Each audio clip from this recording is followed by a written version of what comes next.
Ya, berbagai jenis senjata, amunisi hingga granat bekas konflik yang selama ini disimpan warga diserahkan ke Kodam Iskandar Muda dan proses penyerahan tersebut berlangsung di kediaman Pangdam Iskandar Muda Rabu pagi.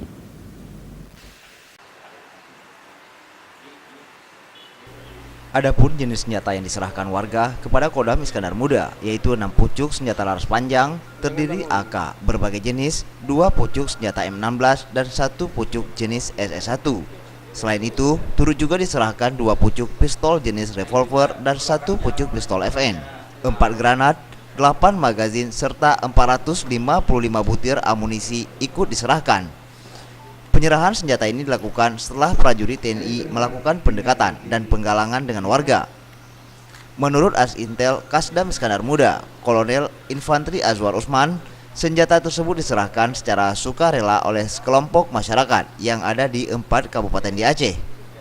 Sementara itu, Pangdam Iskandar Muda, Majen TNI Teguh Arif Widiatmoko menyatakan penyerahan senjata tersebut merupakan hasil penggalangan prajurit TNI yang bertujuan untuk menciptakan kondisi Aceh damai, aman dan nyaman.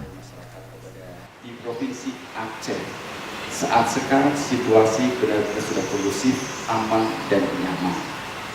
Bukti inilah yang disampaikan kepada rekan-rekan wartawan masyarakat dengan penuh kesadaran bahwa saat sekarang masyarakat benar-benar sudah menikmati situasi yang sampaikan tadi, kondusif, aman dan nyaman, sehingga mereka tidak perlu mempersiapkan diri untuk mengamankan diri karena yakin sekali situasi di wilayah Aceh secara keseluruhan sudah aman dan nyaman.